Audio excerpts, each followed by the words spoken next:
Dairy milk की chocolate दूंगा। नहीं मुझे नहीं खाने, मुझे स्कूल जाना है। चल चल चॉकलेट दूंगा। नहीं मुझे नहीं खाना। तो ले गेम खेल ले। नहीं मुझे नहीं खेलना। ले खेल ले खेल ले। चलो ठीक है खेल लेता हूँ।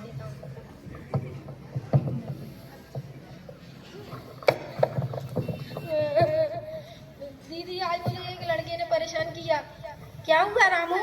वो एक लड़के ने मुझे बहुत परेशान किया आज स्कूल जाते टाइम। क्या कर रहे थे? वो मुझे ऐसे ऐसे नोच रहे थे। चलो कोई बात नहीं, आगे से ख्याल रखना और उन अंकल के पास मत जाना आज के। ठीक है। ठीक है। थोड़ी देर तक कर लेते हैं, बस को खेलने दो। ला ला ला ला ला ला ला ला ला ला ला।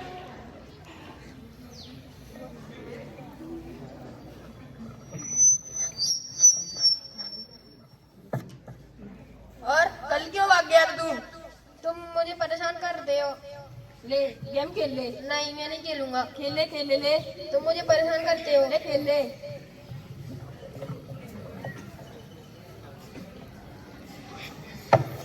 दीदी आज फिर उसने मुझे परेशान किया।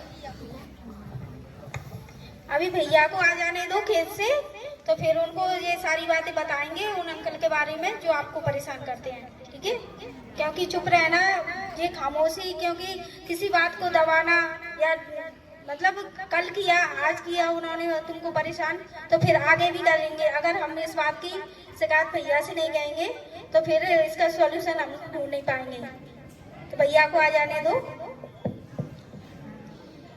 अरे क्या हुआ? भैया जब ये रामू स्कूल जाता है तो इस रास्ते में कुछ कोई मतलब जेंट्स वगैरह कोई अंकल मिलते हैं इसे, तो ये इसको बेड टच करते हैं, इसको गेम के बहाने टॉफी के बहाने इसको बुलाते हैं और इसको अपने पास में डाल के कहीं कहीं हाथ लगाना, गंदे तरीके से छूना इसको, तो परेशान करते हैं। तो वो क्या है, अभी कह रहा है मैं स्कूल भी नहीं जाऊँगा। अच्छा, इससे तो स्कूल जाने से बच्चे की पढ़ाई खराब होगी, इसलिए मेरा एक मिलने वाला है, मैं उससे बात करता हूँ। हाँ हमें इसकी शिकायत करना चाहिए क्योंकि इसके भविष्य का सवाल है। हाँ, बच्चे को देखते हैं। ठीक है, मैं मिलता हूँ। अरे भाईजान। हाँ भैया बोलो।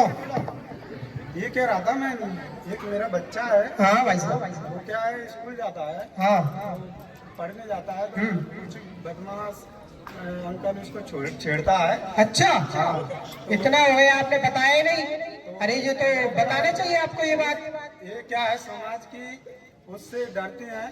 अरे भैया जी समाज मवाज छोड़ो, बच्चे को देखो, समाज क्या होती है, सब आज कुछ उसको अलग हो गया तो आप क्या करोगे उसमें? अब क्या है, इसकी हम रिपोर्ट वगैरह डालनी है और उसमें लड़ने के लिए पैसा भी नहीं है और बदनामी से हम डरते हैं, इसलिए ऐसी कोई बात नहीं है, कोई बदनामी नहीं होगी।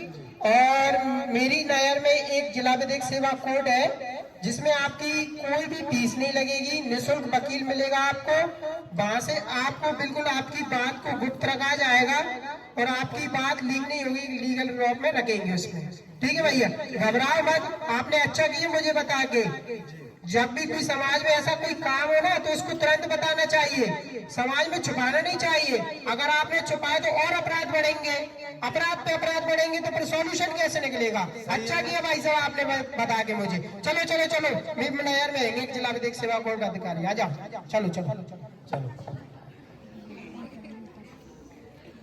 नमस्ते सर जी। भाई साहब को कुछ समस्या थी, कुछ एक अंकल थे जो बच्चा रोज स्कूल जाता है और उसको किसी बहाने से उसको मतलब कि अपने बॉडी होती है उसको टच करता है कहीं कहीं पे, बच्चा रोज परेशान हो रहा है हमारा। तो आपके यहाँ पे आए थे तो आपको सहायता बताइए।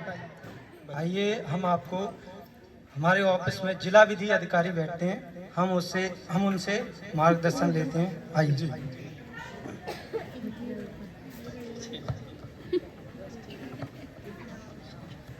जैसे कि अभी बच्चों ने एक कम समय में तत्काल में मैडम के निर्देश पे एक घटना को सामने दर्शाते हुए कि आजकल चाहे लड़कियां हों या लड़के हों, अपराध सभी के साथ हो रहे हैं।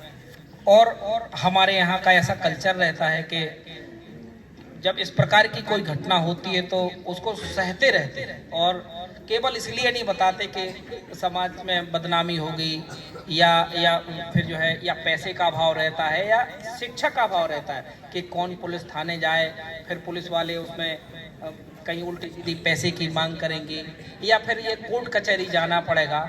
और ऐसे में हम वो अपराध को सहन करते रहते हैं और अपराध सहन करना ही अपराध को बढ़ावा देने के लिए एक बहुत बड़ा कारक के तौर पर सामने आने लगता है।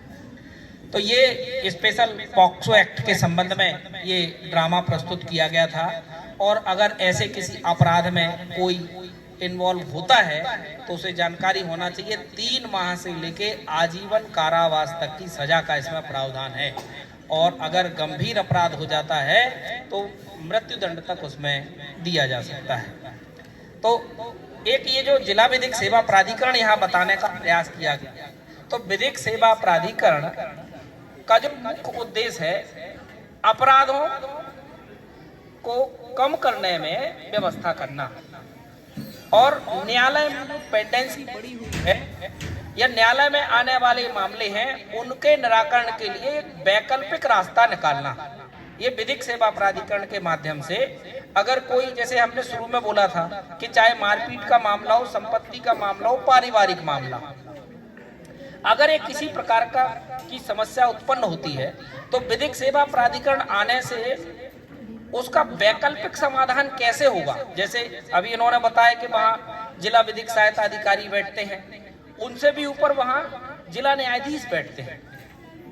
वो जो जिला न्यायाधीश रहते हैं वो वहाँ एज ए सेक्रेटरी होते हैं और वो पहले उस समस्या का समाधान आपसी समझाइश से, दोनों से बातचीत करके, पहले पृथक पृथक बात करेंगे, फिर ज्वाइंट बात करेंगे और उसका कैसे समाधान कोर्ट में जाने के पहले ही हो सकता है। और अगर विषय कोर्ट में पहुंच गया है, अगर विषय मामला कोर्ट में पहुंच गया है तो उसको मीडिएशन या लोक अदालत या नेशनल लोक अदालत के माध्यम से निराकरण कराने का प्रयास करते हैं। अगर वो विषय आपराधिक है, सांपातिक है या किसी शासन की किसी योजना से संबंधित है, वन विभाग का मामला है, विद्युत विभाग का मामला है, राजस्व विभाग का मामला है, और अगर ऐसी समस्या भी उसमें विवाद उससे संबंधित है तो उसका निराकरण भी समझौता समाधान जैसी लोक अदालत के माध्यम से निःशुल्क होता है। उसमें न वकील के पास जाना पड़ता है, न जज साहब के पास जाना पड़ता है, न कोर्ट में जाना पड़ता है और न पुलिस थाने जाना पड़ता है। ये वैकल्पिक विवाद समाधान जो विषय है एक अलग ही रास्ता है जो लोगों का पैसा, लोगों का समय और जो कोर्ट में चलने वाले, जब प्रकरण कोर्ट में चलता है तो उस दौरान व्यक्ति का मन केवल जब उस मामले के निराकरण में लगा रहता है कि ये मामला कैसे निराकरण हो। जैसे ही निराकरण होगा फिर वो अपना आगे का प्लान कर पाता है। तो ये जो विधिक सेवा प्राधिकरण विवादों के समाधान में बहुत महत्वपूर्ण भूमिका निभाता है। यही आज हमारे बच्चों ने ये प्रयास किया है। इन सभी के लिए एक बार जोरदार ताली बनाएं। और दोनों बच्चों ने, तीनों बच्चों ने बहुत अच्छा किया। क्या नाम है तुम्हारा भाई?